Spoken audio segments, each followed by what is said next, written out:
وزكريا إذ نادى ربه رب لا تذرني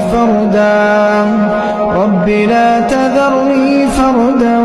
وأنت خير الوارثين فاستجبنا له ووهبنا له يحيى وأصلحنا له زوجه إنهم كانوا يسارعون في الخيرات ويدعوننا رغبا ورهبا وكانوا لنا خاشعين والتي أحصنت فرجها فنفخنا فيها من روحنا وجعلناها وابنها آية للعالمين